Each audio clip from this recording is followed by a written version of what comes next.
Hi, welcome to Rebuilders. My name is Liddy and I'm here with Mark and Daniel. Good day. Good day to you. Yes. You practiced a new intro. Yeah. I like it. Well done. Well done. Excellent. And today we've got some other people present with us. Now, we have travelled the world without leaving our studio here over the last couple of years and spoken to people from all over the place. But today we have some in-person guests. Yes. Wow. Who do we have, Liddy? We have Brian Heasley, who's travelled from the UK to be with us. Brian is the international director of 24/7 Prayer. And it's such a pleasure to have you. Yeah. Welcome. Yeah. It's so good to be here, especially for the pastries. Yeah, Yes. well, we pulled out all the stops and really went and got some pretty excellent ones. Did you have a favourite? Lemon and almond. Yeah, Lemon so it was- curd and almond on a... Yeah, it was like an Croissant almond vibe. croissant with lemon curd in it. That's it. Yes. Yeah. So Killer. Very special. it rocked my world. Good. That's what we want. That's our goal. Who even says that? Yeah, no, I think it's good that you did though. Yeah, it was a beautiful moment. And so we've also got Trudy Sayers here, who is the National Director of 24/7 Prayer in Australia and also Mark's wife. Yes. Welcome. Hello. How are you? I'm good, thanks. Good to see be you here. again. And just don't ask me about the pastry because I'm having pastry pressure, hence why it's still sitting it's just there sitting there. uneaten. But I can perhaps help you with later. Okay, good. You're the one time. guest which I can steal their food. Now we did have dinner in the city, and we actually also had another kind of bread, which was soda bread, which also tells us about a link you two have. Oh, you went to Farmer's Daughters. Yes. Yes. Yes. So nice. Yeah. Amazing. Yeah, Yeah. we both recognised the bread and the flavour of the bread. Why? Well, we're both Irish. Is that an soda Irish bread. thing? Yeah. Yes, soda bread. Really? Yes. Oh, I didn't know that. Yeah. Yes. Did you think it was an Australian thing? I just thought it was a bread thing. Neutral bread. Yeah. So even though I sound English, I was born in Belfast, Northern Ireland. Yeah. Do you know, is there any particular origin? Like, what makes it an Irish thing? It was originated in Ireland. Okay. The, They just, they the know end they- of the historical deep dive. Trudy knows. Although it's called soda bread, but the soda bread in Ireland actually looks different. So this one was more like a different type of bread, wasn't Yeah. it? It was more like that sort of malted flavour. Yeah, it what would wasn't- you say, Brian? It wasn't authentic. No. was it? It was a bit like, if you're from Ireland, it was like a cross between soda bread and Vita bread, which is a kind of malted bread. Have you had Vita bread, Trudy? So just to kind of give context, so yes, I'm the Australian director and yes, I've got an Australian accent. So I was born here, but my mum and dad were both born in Northern Ireland. So technically Strong I'm fully Irish Irish. roots. Yes. Have you So got an Irish passport? Not yet. I have to renew my British passport. But I would like to the get an passports. Irish. Yeah, I could technically probably have three. Wow. So I've got two. Two. I've just got the one, everyone. Me too. I was born in regional Victoria, Australia. I've just got an Australian, and it's an offshore passport thing. I'm not going to talk about royalties, but that's for another podcast and for a future edition of the Panama Papers. So getting back to the bread. Yes, sorry. So- Yep, go on. So I remember my dad talking about that bread as his favourite. And I think I might have tried something like it, but I don't know that you can get it in Melbourne. But apart from the Farmer's Daughters version. But The real one is called a soda farl, yes. and it's more like a kind of, you'd have it for Irish bread, an Ulster fry. Yeah. Oh, Ulster yes. fry. So I you'd didn't try that. fried bread is the best thing. It's not particularly healthy. Oh, I But it is- love yeah. bread that's fried. I'm going to just be I just love super bread. controversial here. And I realise this isn't a bread-based podcast, but No. It's a seeing as we're here. pastry-based podcast. It's true. People claim that Ireland is the origin of soda bread. It's actually argued that it's from Native Americans. What? Actually, origin. Wow. Is this originates from. Wikipedia? It's Says actually first created by Native Americans. But do they fry it? They were the first to be documented using pearl ash, a natural form of soda formed from the ashes of wood, to leaven their bread without yeast. Fascinating Wow. stuff. Oh, anyway, Interesting. There you go. I mean, I was about to go on a deep dive in damper bread, Australian one, but we damper. won't because But this that's could the thing, turn it's into a culinary exploration. But That's just one of our side podcasts. Yeah, and we may be revealing Melbourne's idolatry with food, which Brian is currently experiencing. But Well, we may enter for into us. some confession time later, which is part of kind of the focus of this episode. Well, prayer anyway, prayer. not, Yes. not a confession We've got Brad episode. and Trudy. Rebuilders, the confessional episodes. $15 a month. Well, welcome to all of the mayhem of having 5 of us with microphones in front of us today, listeners. Yeah.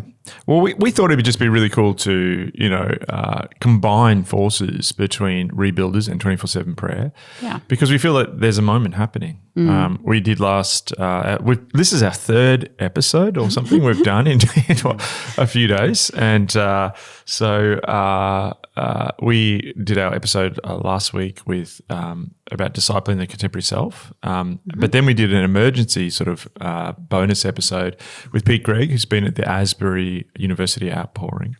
And there just seems to be a moment, a momentum, and prayer is at the forefront and devotion. And we had planned this a little while ago, but I think as we've thought about this, and there's a sense that there's an urgency, that we are seeing a moment where the world is secularizing, that's creating a hunger for God to move. And we just thought it'd be really interesting, not just to hear from Brian and Trudy, but what we actually have today is a number of different prayer leaders from around the world contributing. And so we're going to explore some questions. They've sent in some replies that we sent off, particularly around secularism and prayer renewal.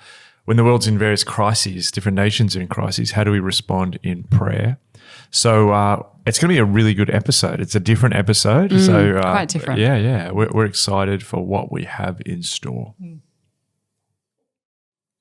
Well, here on Rebuilders, we're always talking about culture and how it intersects with faith, particularly in an increasingly secular context. And that varies around the world in different nations, but it is the general trend, particularly of the Western world. So our first question that we've kind of put to leaders across the world is, what opportunity do you see in a secular society for prayer? Arguably, at face value, there isn't one. But some of the responses are really interesting. And when we think of secularism, the European urban context is one of the classic contexts we think about where the church is facing that challenge. And so we're going to hear first from Denise van der Swag, who is in Rotterdam, who is in a secular environment, but also sees opportunity. So the opportunity for prayer is that prayer gives us a space of peace and quiet, of connecting with God, with people in a secular society who do not know God. I think they do pray, but they don't know to whom they're praying to. So what I find is that they often search in spiritual ways, in yoga, in go to a spiritual fair, or what I've heard more often now is the use of mind-expanding drugs. And I think it shows that people are really open to the spiritual things and also to prayer. So when I offer people prayer, I mostly get answered by yes.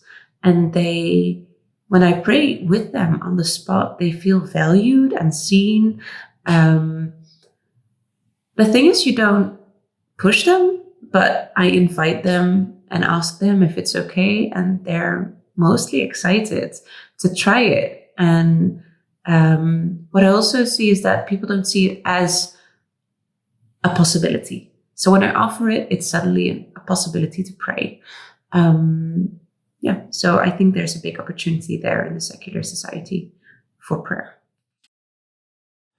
The Republic of Ireland has undergone a rapid secularization from a deeply Catholic country to one which is reacting against this religious past. This makes Dublin one of the most secular cities in Europe. And this is where Lucy Hill finds herself, but also is finding a really interesting response to how people are seeing prayer, and also sees opportunities in the challenge of secularism.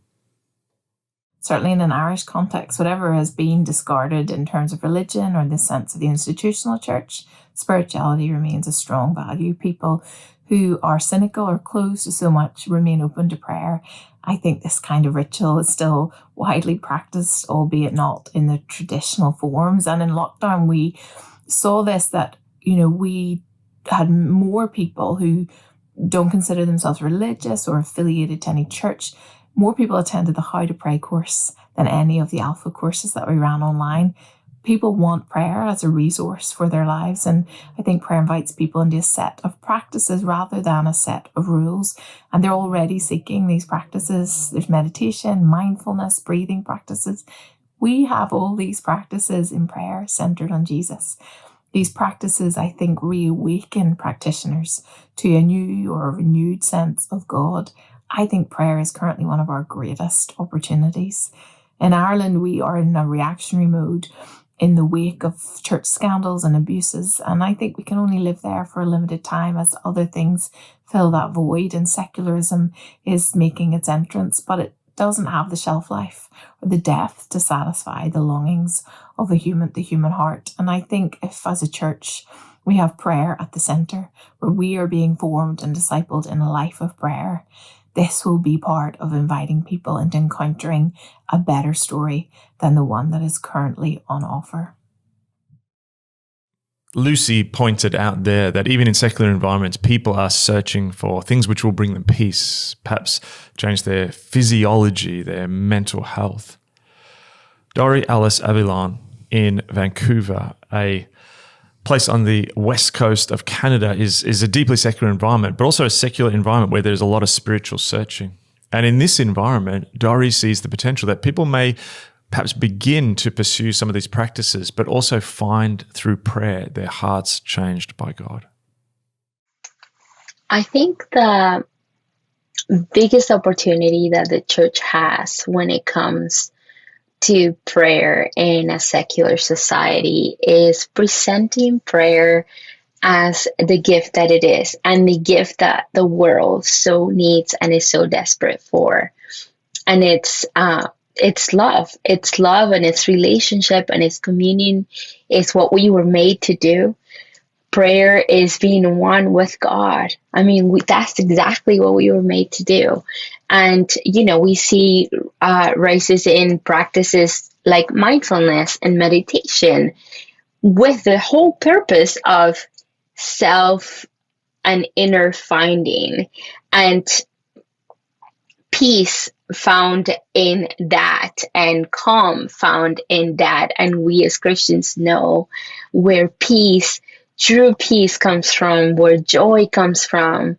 And so we have this huge opportunity to present to the world that prayer is, as St. John Vianney describes it, the inner bath of love into which the soul plunges itself. I mean, that's my favorite definition of prayer. I'm just going to say it again. He said that prayer is the inner bath of love into which the soul plunges itself.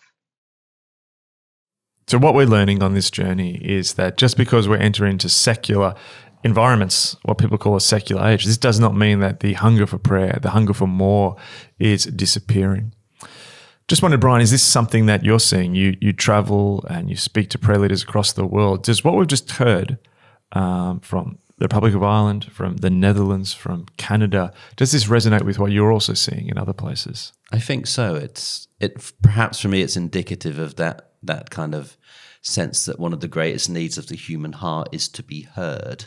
Mm. And in a noisy, chaotic culture, people are still looking to be heard. And I think prayer taps into that. Mm. I think we've probably given away as the church our best stuff sometimes to the world in terms of like meditation, coming before God, all that stuff on mindfulness was really good for me. But when we actually think that, it talks about meditation in Genesis, so it's been around quite a long time. And so we're kind of, it's sad that we haven't tapped into that more in many ways. One of the things that I've noticed is that most people don't want to be preached at, but a lot of people are very happy for you to say, do you mind if I pray for you or with you? Now, some people get freaked right out and go, well, not right now. Some people will say no, but actually a lot of people are very keen for prayer. You only have to look at like hashtag thoughts and prayers every time something dreadful happens. Yeah. Prayer is definitely on the vocabulary of the world, but where do they go?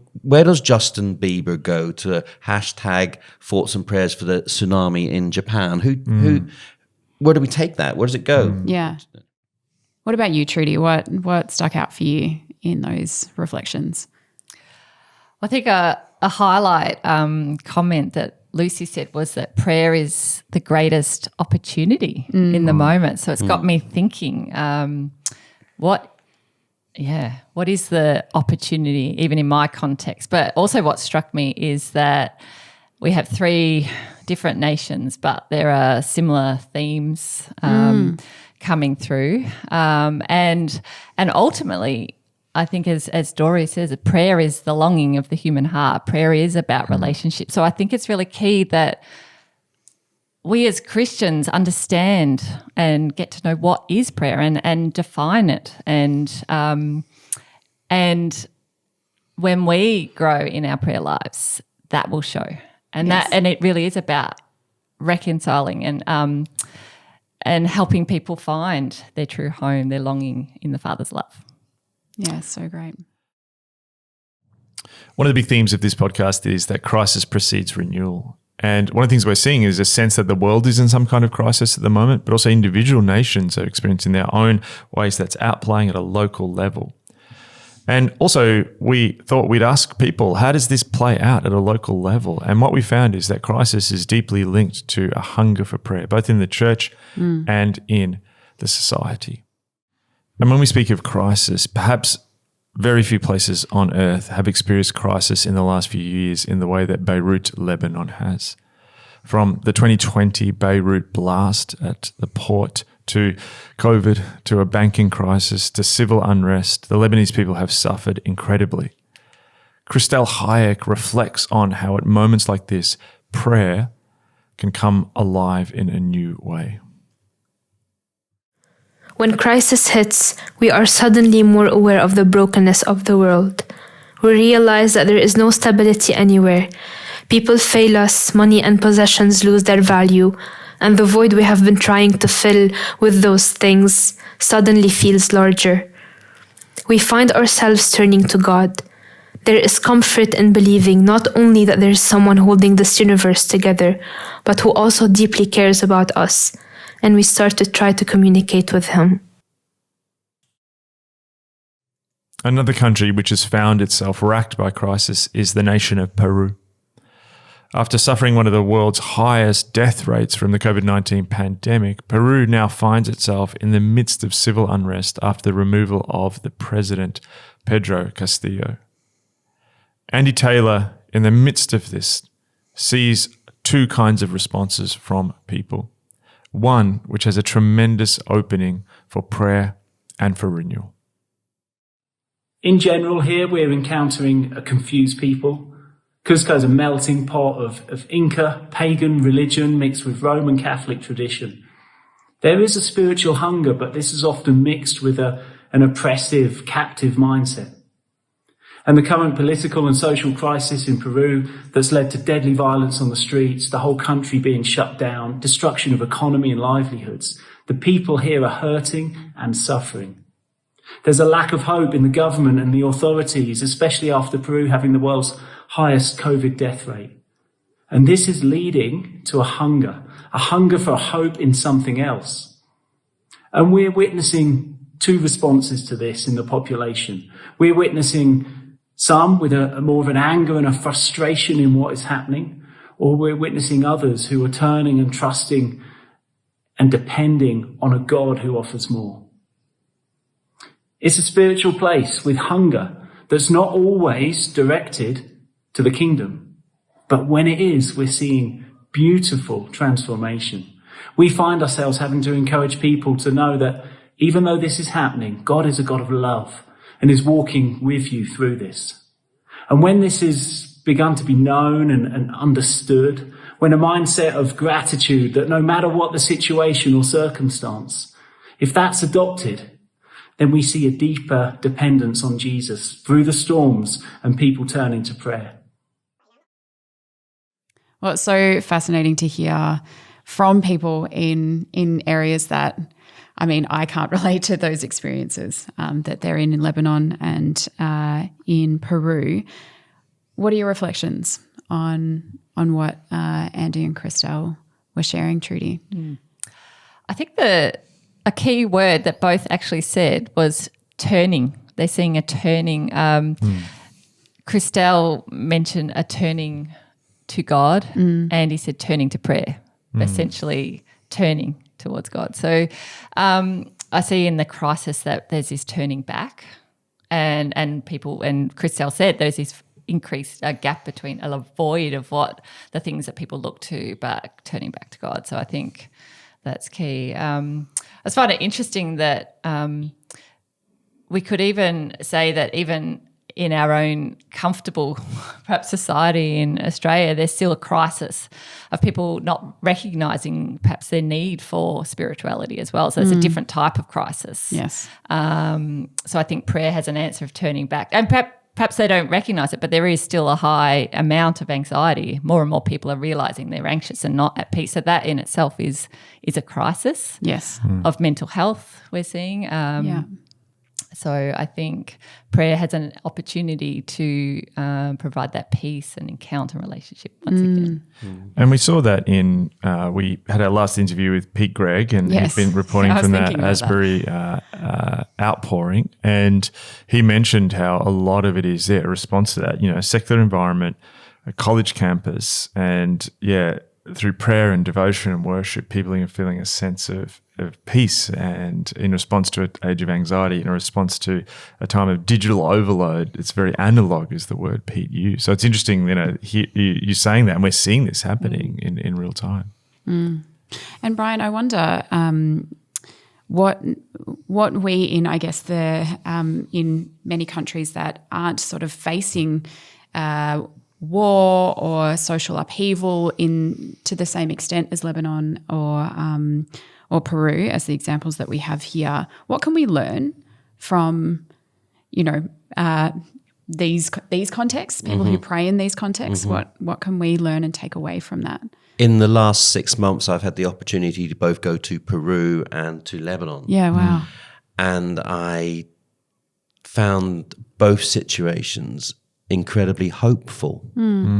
And I think that the world lacks hope. But it almost would seem that as it gets darker, we as Christians become purveyors of hope. And to see Andy walking the streets of Cusco praying with heroin addicts who have got nowhere else to go, and watch him overflow with hope.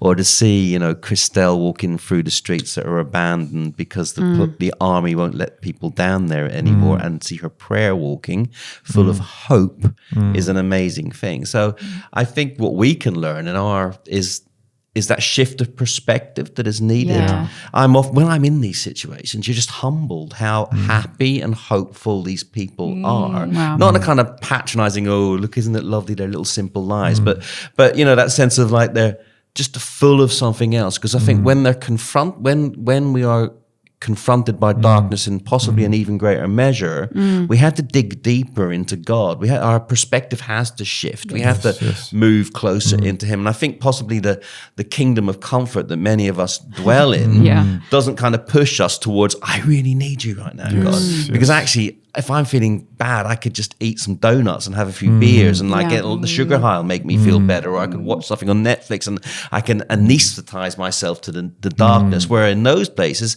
when someone was in Christelle's situation, is running up and down your street with a rocket launcher, a donut's not going to scratch it for you. No. I mean, we love the pastries, but it's not going to work. And the only person that's going to work really within that is Christ and the hope that He brings. Andy and Helen couldn't go to the airport because people had been killed at the airport, and they're meant to pick some people up. Well, when that sort of stuff's happening, 10 minutes drive from where you live, your prayer life changes, but in a really deep and meaningful way. Now, I'm not saying we need to be plunged into those levels of crisis, but there is something that I notice around the world, that when the darkness gets darker, the light does genuinely seem to get lighter and hope grows. Yeah. So I'd love to see how that outworked in our slightly more comfortable contexts. Yeah. Absolutely. Yeah. That's a good challenge.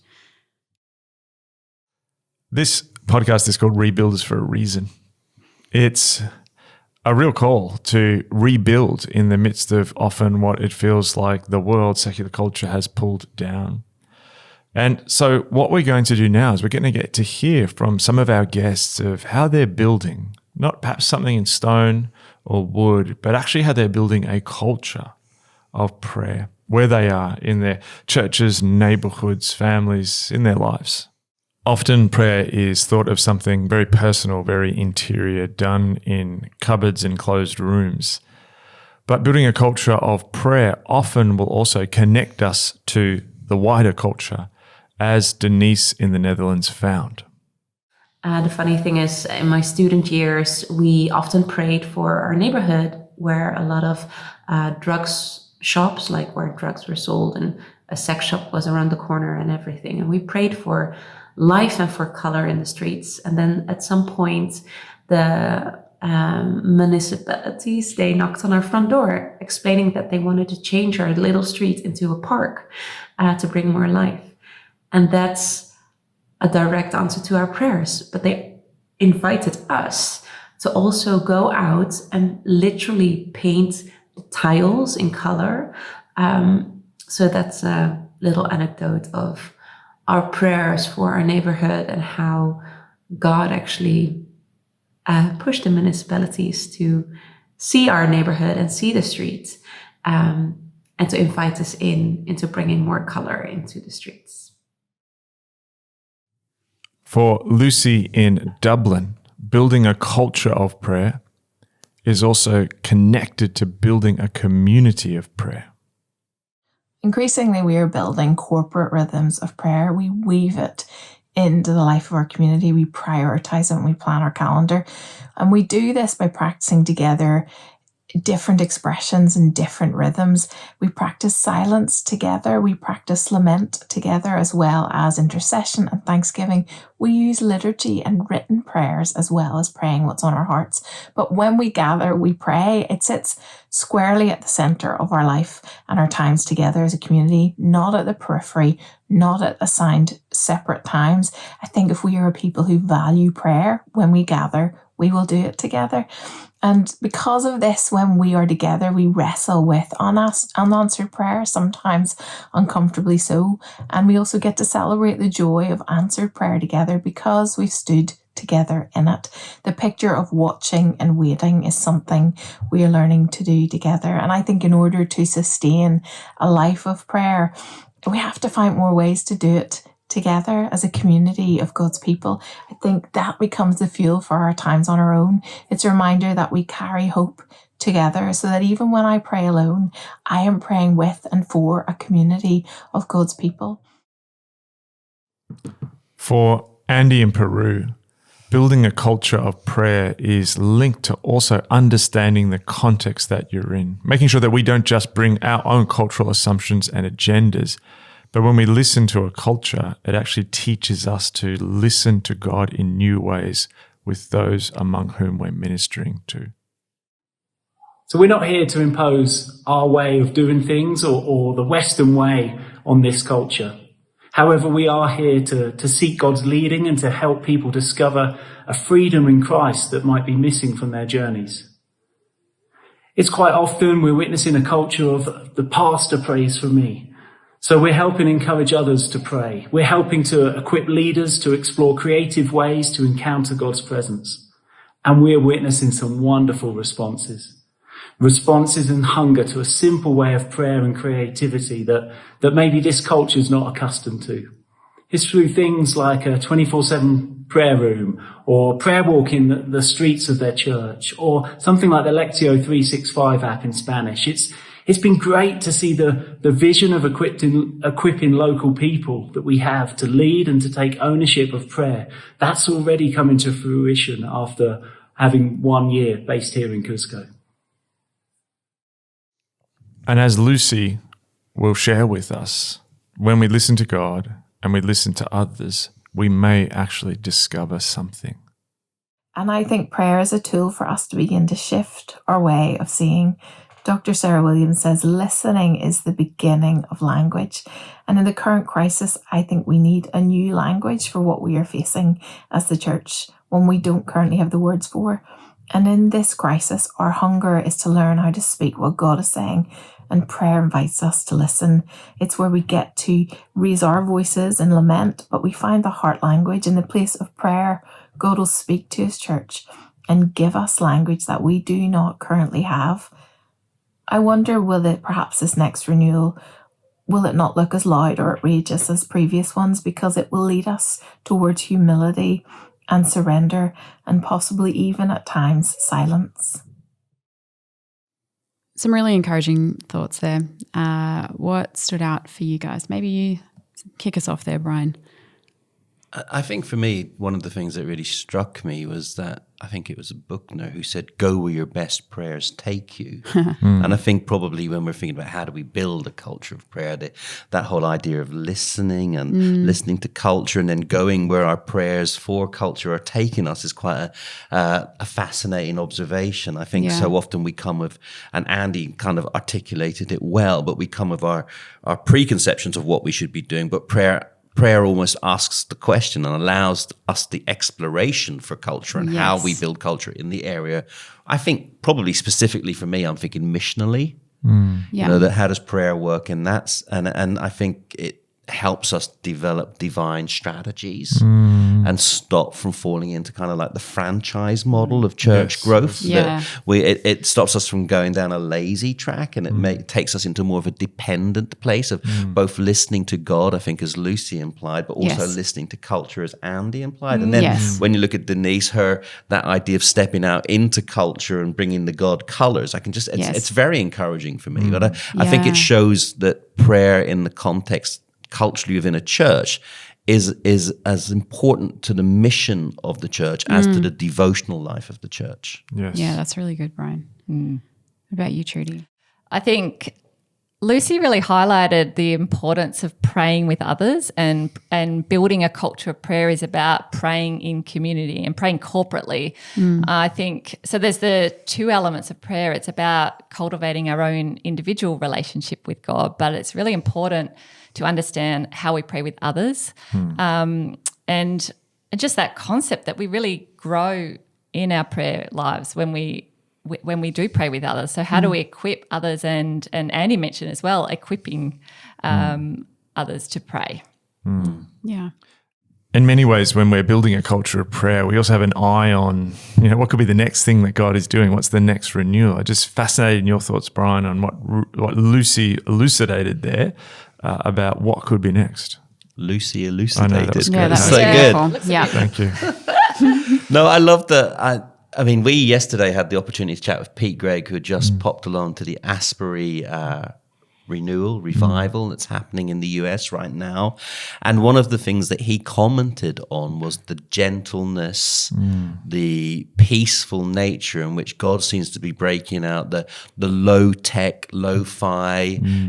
His words were like, keep it real. It was very real. And to see Lucy implying that kind of sense of that the next great renewal would perhaps be one of humility, surrender, silence. Yeah. I mean, it's an interesting thought that seems to be breaking out. We've lived in a noisy world for a long time, but this seems to be something that God wants to be doing in this generation. And I felt Lucy perhaps was speaking prophetically into that. She didn't know what was going to happen the week after she submitted this. So I find that really fascinating. Yeah, and really encouraging and exciting.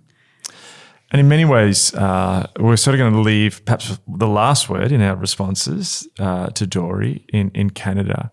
And I think there's a heart to, when we think about the next thing, to also think about the next generation. And I think Dory's got something really important to say. I'll let her share. Just this last year, as I was praying for our nation, I had this vision of a table, and underneath the table were the words prayer and youth. And I had a vision of Jesus walking by the table and flipping the table. And I just sense that the Lord was saying, pay attention to the youth of the nation. The youth are the underground prayer movement. Now, I know what Dory is saying there is also something that's resonated with you, Trudy. And I'd just love to hear your thoughts on the next generation, youth and prayer. Absolutely. God's put on my heart that there needs to be a new move of prayer amongst young people, youth and young adults. And because what I'm seeing is I meet more people in churches and intercessors around Australia. In my context, there's a lot of faithful older intercessors for the older generation, and they're turning up to these prayer events. But I'm seeing less young people come. So I really just praying that God will do something new, drawing them back to the heart of prayer.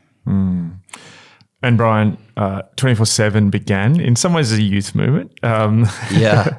But as 25 years ago when my hair wasn't this color. Well, this proves that we don't stay youth. Yeah. But yeah, just interested in 24/7 world. I think there's starting to see some hints of what the next thing could be. Yeah, we always began with this sense of turning the tide in youth culture. We used to bandy that around about 20, 25 years ago. And obviously we tried our best, but we're looking now at a new generation. The church is getting older and smaller. And if we do not see a new generation rise up and take its place, we're going to be in a bit of a pickle. Yes. Do you say in a pickle? Yeah, you can say in a pickle. Yeah. And that sense, I think we've got to look for something new. I'm always struck by when David went out to fight Goliath and Saul says, put my armor on, do it my way. Yeah. And David goes, I can't go like this. And he takes off the armor and he goes out and he defeats the giant in his own way. And people used to say that to us when we were young, but I think we've got to be careful we don't put our armor on a younger generation. Yes. And we want to see a move happen amongst young people that is different to maybe what has happened in the past, not just for the sake of difference, but I think there's definitely a desire to see something happening. And I just wonder whether we might just be seeing the beginning of it right now. Yeah. Yeah, totally. And I think it's absolutely. I think for people listening, and maybe even dare I go there. We've got lots of millennial pastors who are now not as young as they once were, and it could be a Gen Z even in your congregation. And passing on the baton doesn't just happen when you're 50 or 60; it can sometimes happen when you're 33.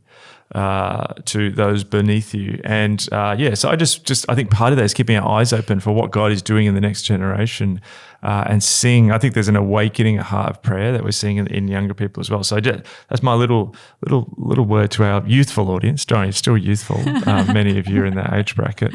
I think as we wrap up, it's been fantastic to go on this global tour, and I think what I always get encouraged by. And I think the privilege of what we've done with Rebuild is speaking to so many different people around the world and hearing back from people is there's themes and there's things God does in the world. And I just love to, hear your, and also just to add, and it feels like a bit of a moment at the moment, a bit of a turning. We were almost just hoping and articulating for a long time in this podcast what that could look like. And just starting to see perhaps the buds, after a long winter. Just I guess final thoughts around prayer. What would you pass on to the Rebuilders audience? What's your hearts for the moment? My heart would that prayer didn't become just purely a self-help tool. Yeah. That it wasn't just something that helped me develop my own inner rhythms and spirituality, which I believe are important. In fact, I've written a book on it. Shameless plug. Be still. Thanks, Check guys. it out. Simple Guide to Quiet Times. That was so good. Yeah. But, my worry would be that was all that we thought prayer was for, helping me have a better life, and helping me be more centered and less anxious, all of which are incredibly important. But I think even what we've been seeing here today, that when we position prayer both as an internal guide and aid to our spirituality. It is also something that should be affecting the external outworking of our faith. And we often, in the context of 24/7 prayer, talk about breathing in and breathing out. And I think unless we do both, we're dead. And it'd be similar for the church. If we don't breathe in his presence, breathe in his joy, breathe in his love, spend time with him. But if we don't then breathe that out into a needy and desperate world, we die. Yes, yes. And so I'm kind of like, for me, I would love to encourage people to build a rhythm that was one of both breathing in and breathing out. Yeah, it's good. Yeah, that's really key. So good. Yeah. Yeah. I was going to say something which I think is quite similar in that I think what God's actually stirring in my heart, and I can speak, and I'm hearing it in others as well, is actually when I come to the place of prayer, am I there for my own personal needs as well and to hear from God, or am I there actually to come back to just love God? Yeah. And so, and that's actually a new perspective of it's not just about me. It's about loving God first. So coming back, my heart would be that we come back to a genuine devotion. And then I think the rest will flow. Yes. When we truly understand what it means to have communion with God. I'm excited what that will mean. Yeah. That's good. I don't think I want to add to that. I would just like to say a huge thank you to you both for coming and being part of Rebuilders today. Also extending a big thanks to Denise, Dorielis, who else do we have? Christelle, Andy, and Lucy from all of your respective locations around the world. Thank you so much for sharing your thoughts and reflections with us and your encouragement. Let's be a praying church. Let's be people who march on our knees, as it were. Amen. Yeah. Amen. Amen.